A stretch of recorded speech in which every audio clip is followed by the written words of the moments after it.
How y'all doing? This is Rob Burnham, here, Preacher Man RB, and this is another episode of Retro Land Comics. This time I'm doing another episode of Hercules Reviews. This time I'm reviewing Hercules Season 5, Episode 13. What's on this week's episode is Hercules has to go back to the other world where the Sovereign's from. And the reason for this is because a portal opens up and it's about to suck a whole bunch of farmers in with it. So Hercules goes in to try to stop it. So Hercules goes in and he goes to the underworld, to Hades, and finds that the Sovereign is there and the other version of Aeolus is there as well. And Hercules is kind of confused because the other version of Aeolus was supposed to go back to his world, and somehow or another he got into Hades with the Sovereign, and the other Aeolus shows Hercules a portal to go back to his world. So him and Hercules go back to the other Aeolus's world, leaving the Sovereign there.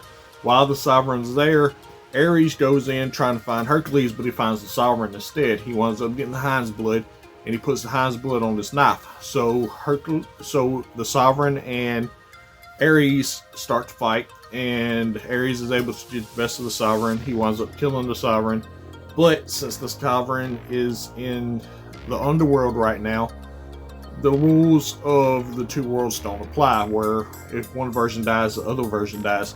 Now Hercules feels the Sovereign dying whenever he does, but it doesn't kill him. So he stays alive and he helps the other version of Aeolus. They are trying to stop the other world's version of Nebula, who is working with Ares, Hercules' version of Ares, and they're trying to come up with this plan.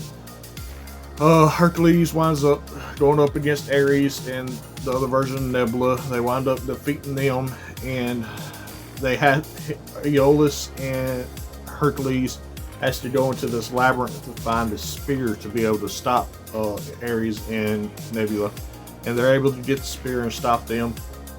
And the other version of Aeolus asked Hercules if he could bring him along to his world, that way he can start a new life. This is what happens. So Hercules takes the alternate version of Aeolus back into the world with him. So now Aeolus is back on the show. It's just the alternate version of it. And for me having to say that from now forward, I'm just going to call him Aeolus because that's too much work. So I'll just call him Aeolus, but it's the alternate version of Aeolus now. So other than that, that's all that really happened. My question for y'all is, now that this new version of Aeolus is in Hercules' world, what's going to happen next? As always, Rob Burnham, make your Preacher Man Army sign out. Guys, keep it awesome. Spend the episode of Retro Land Comics. See you next time.